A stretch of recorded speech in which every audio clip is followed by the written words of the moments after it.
Mes chers élèves, bonjour. Aujourd'hui, nous sommes au fait de la formation, un chapitre qui intervient immédiatement après le recrutement. Donc, nous allons considérer que notre candidat a été accueilli, intégré, et nous allons passer à la seconde étape, c'est-à-dire l'adapter aux besoins spécifiques de son nouveau travail. Donc, nous allons le former. Alors, quel est l'intérêt de la formation ? L'intérêt de la formation est double. D'abord, pour le salarié, la formation est impérative pour les salariés. Pourquoi ? Parce qu'il faut qu'ils soient en adéquation totale avec les besoins et les spécificités de leur travail, et obligatoire pour les entreprises pour qu'elles puissent rester compétitives. Donc, lorsque l'entreprise établit des plans de formation au profit de ses salariés, ces derniers peuvent exécuter au mieux leurs activités et donc être plus productives, et par la force des choses, l'entreprise est plus compétitive. Alors, quels sont les objectifs de la formation ? D'abord, la formation va répondre à des besoins individuels et, bien évidemment, satisfaire des besoins fondamentaux de la personne. Vous savez très bien que lorsque on s'approprie de nouvelles fonctions, il est beaucoup plus rassurant de les affronter en ayant eu une formation plutôt que d'essayer de découvrir par soi-même qu'est-ce qu'on attend de nous et comment aborder le travail. Et des fois, ça peut être démotivant. Pourquoi ? Parce que le salarié peut se sentir incapable d'affronter ses obligations. Elle peut également répondre à des objectifs collectifs. Alors, les objectifs collectifs, c'est que elle va répondre à des besoins qui concernent l'ensemble des salariés de l'entreprise, c'est-à-dire que ce sont des objectifs qui seront liés au rôle de la personne dans son environnement social, professionnel et général également. Alors, les modalités de la formation. D'abord, nous entamons notre vie par des formations ou une formation initiale. Ensuite, pendant la carrière de chaque salarié, il va suivre des formations continues, et nous avons également la formation par alternance ou la formation en alternance. Alors, je vais commencer d'abord par la formation initiale. Alors, la formation initiale, c'est ce que vous êtes en train de poursuivre actuellement. Donc, vous êtes des lycéens, vous êtes en train de suivre une formation, évidemment spécifique parce que vous êtes soit en sciences économiques, soit en sciences de gestion comptable, mais vous poursuivez une formation initiale. Alors pourquoi on l'appelle initiale ? Parce que c'est elle qui va vous ouvrir les portes de l'emploi. C'est elle qui va vous faciliter l'accès à l'emploi. Alors, cette formation initiale, on va dire qu'elle se déroule pendant la scolarité normale de l'individu.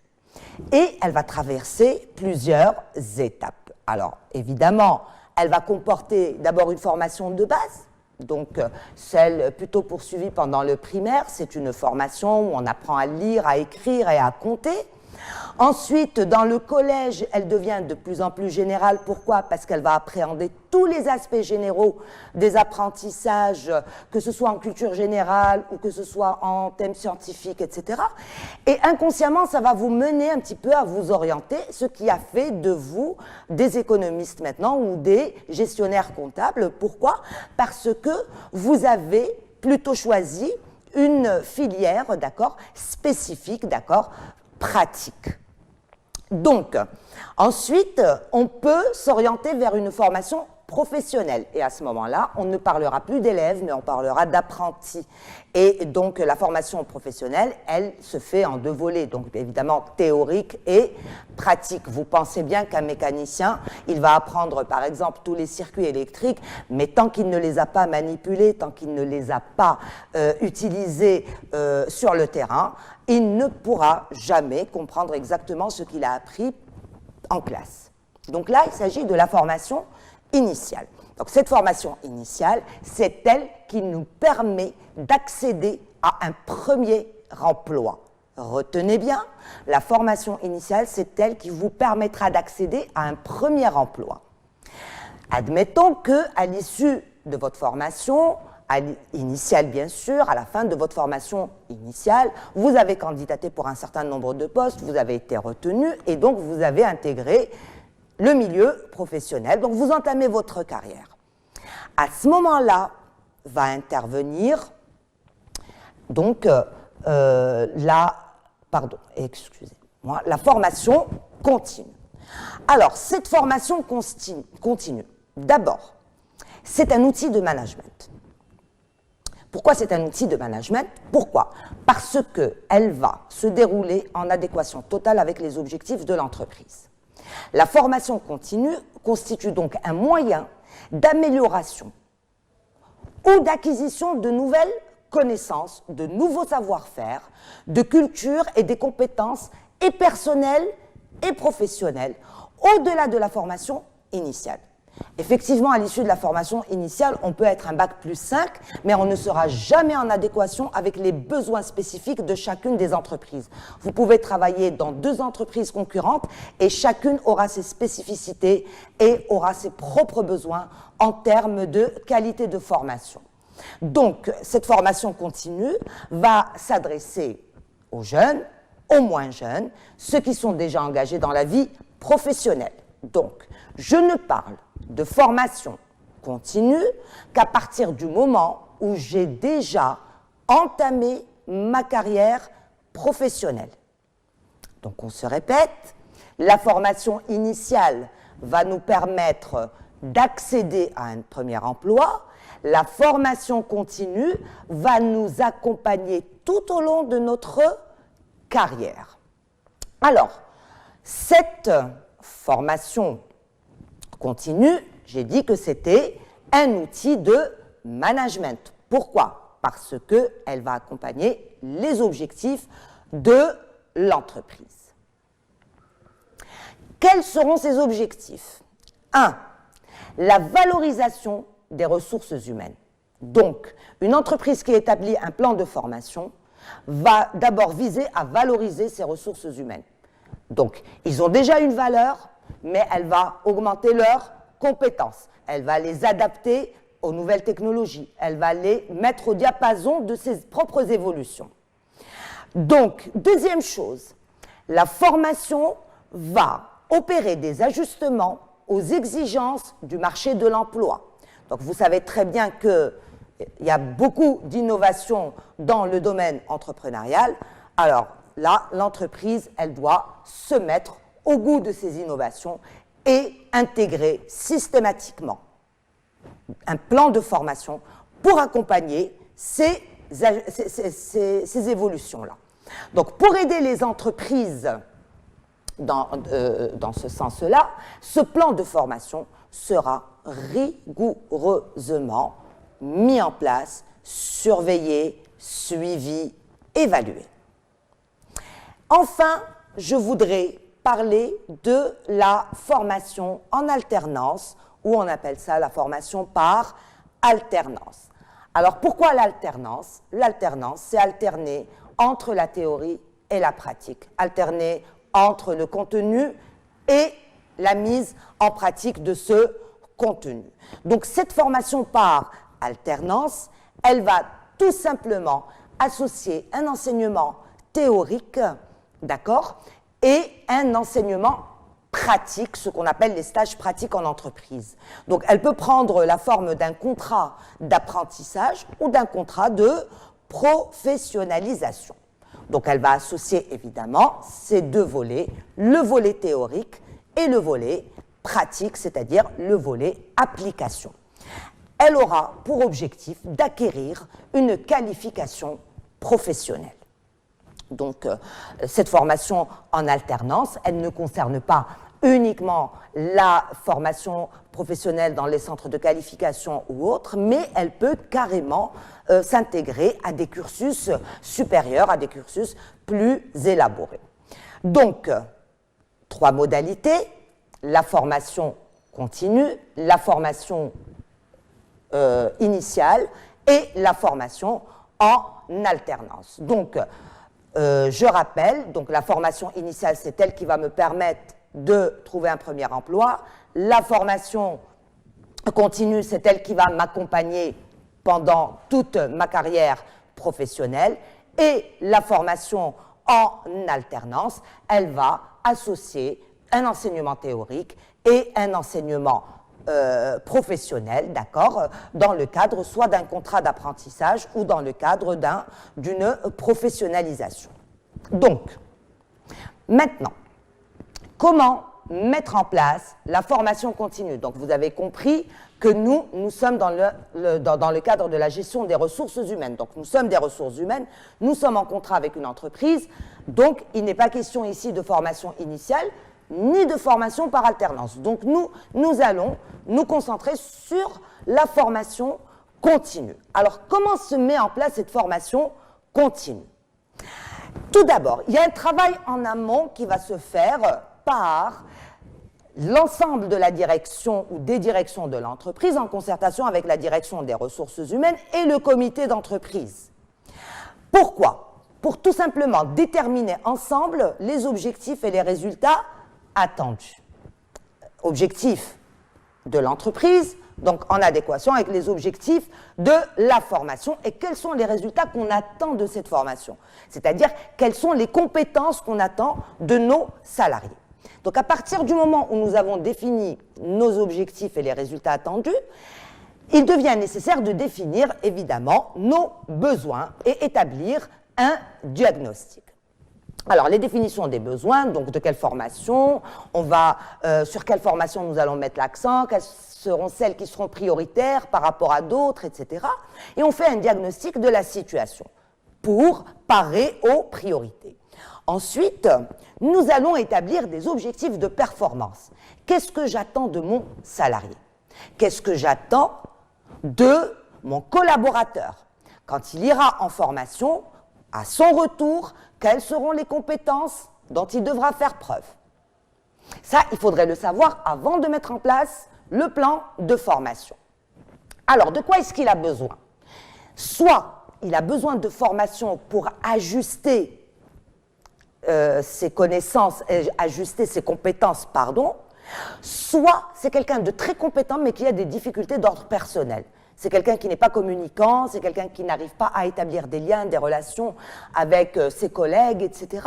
Et donc celui-là, on va lui proposer du coaching personnel, on va lui proposer des formations sur la communication, on va lui proposer comment gérer son stress, comment gérer un certain nombre de choses, mais qui ont un attrait assez personnel. Donc, formation continue n'est pas uniquement axé sur l'acquisition de technologies ou de compétences ou quoi, mais ça peut porter également sur du coaching, c'est-à-dire du renforcement personnel.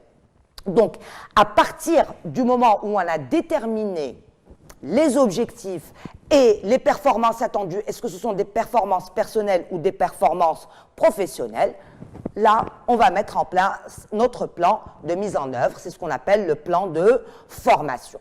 Ça veut dire, donc on va voir d'ailleurs tout à l'heure, mais le plan de formation, donc on a déterminé les objectifs, le contenu, qui va en bénéficier, à quel endroit, pour combien de temps, avec quel budget, etc. Donc, et on lance la formation, on lance le plan de formation, mais on ne revient pas un an après pour voir, ouais, bonjour, ça va, alors, qu'est-ce que ça donne? Non, ça ne se passe pas comme ça. Il y a une analyse, bilan, opérationnel, c'est-à-dire qui peut se faire soit au jour le jour, soit à l'issue de la formation, mi-formation. Donc c'est ce qu'on appelle des évaluations bilan pour voir est-ce qu'on va toujours dans le bon sens, est-ce qu'on s'oriente vraiment vers nos objectifs, est-ce que nous sommes en train de former les gens sur des choses qu'ils connaissent déjà, etc.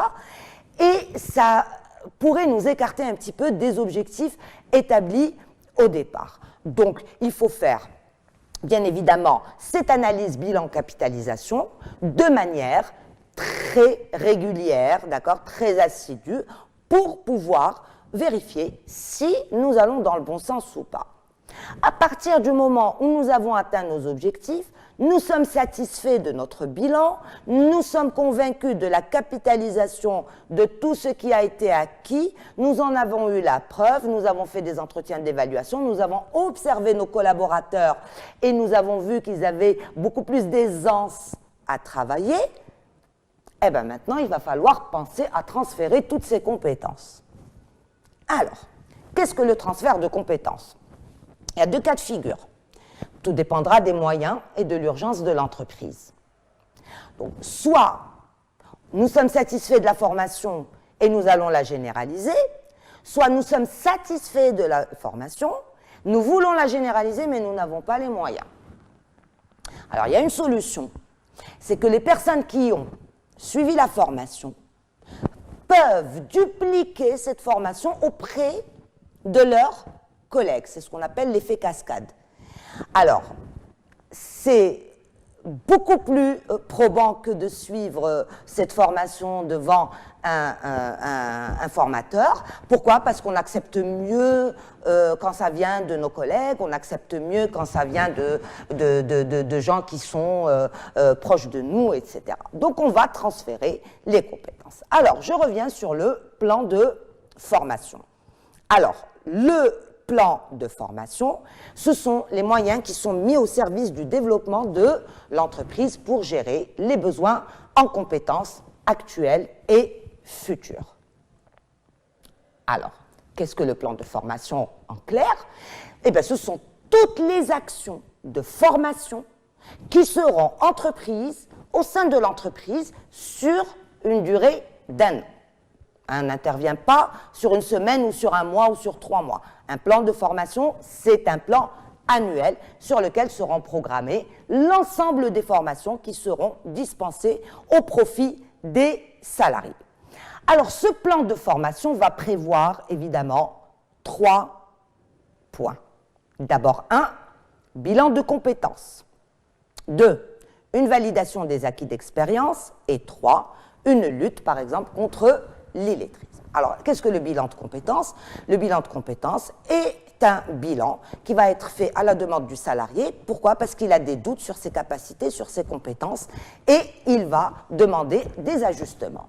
La validation des acquis d'expérience, quant à elle, elle sera à l'initiative de l'entreprise, et c'est l'entreprise qui va mettre en place un système d'évaluation de ses salariés pour évaluer leurs compétences et faire les ajustements nécessaires par rapport aux écarts négatifs par rapport à la réalisation d'un travail. Après, on peut intégrer également la lutte contre l'illettrisme, notamment dans les entreprises artisanales ou les entreprises par exemple, je prendrai l'exemple des pêcheries, par exemple, ou des exemples d'industries où il y a beaucoup d'ouvriers, etc. Donc, on peut intégrer des plans ou un plan pour la lutte contre l'illettrisme. Alors, comment élaborer le plan de formation? Comme j'ai dit tout à l'heure, on définit les objectifs, on recense les besoins, on définit les actions prioritaires et on met en forme le plan de formation. Voilà. Donc, j'ai fait que répéter, en fait, ce que j'ai dit tout à l'heure.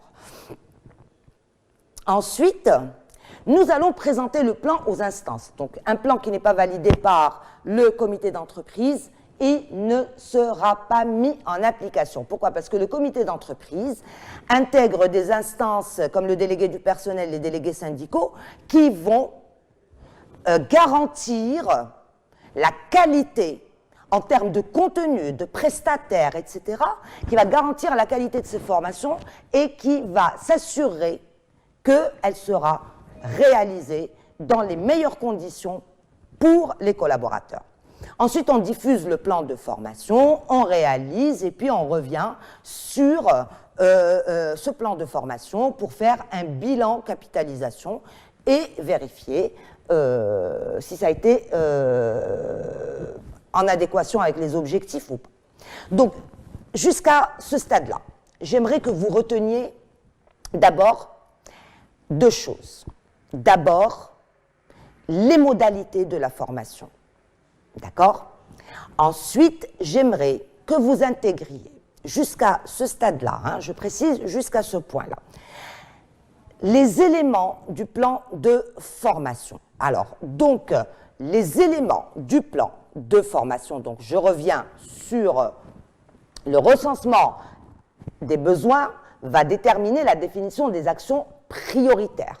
Alors, je mets les actions prioritaires, c'est-à-dire le contenu de la formation, les bénéficiaires de la formation, la durée de la formation, le lieu de la formation continue.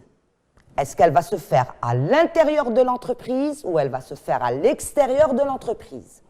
Si elle se fait à l'intérieur de l'entreprise, on parle de formation continue interne. Si elle se fait à l'extérieur de l'entreprise, on va parler de formation continue externe. Mes chers élèves, j'aimerais que vous notiez le point suivant. Lorsque l'entreprise propose des formations à l'intérieur de l'entreprise, on parle de formation continue interne.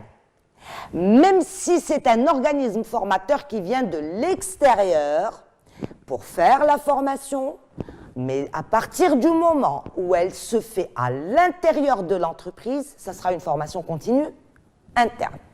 Je vais vous donner un exemple. Je prends Tanger-Med, Renault Tanger-Med. D'accord, les usines sont à Tanger. Mais les usines de Tanger peuvent être amenées à envoyer leurs salariés ou leurs collaborateurs, pardon, chez Renault en France pour suivre des formations. À votre avis, est-ce une formation continue interne ou externe? Vous me dites externe? Non, elle n'est pas externe. Elle est interne. Pourquoi? Parce qu'il s'agit de la même entreprise. C'est-à-dire qu'ils sont partis, voilà,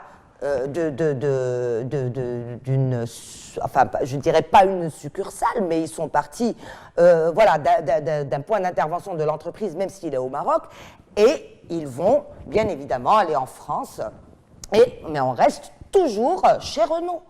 Donc que ce soit au Maroc ou en France ou ailleurs, on est toujours chez Renault. Donc il s'agit d'une formation continue interne.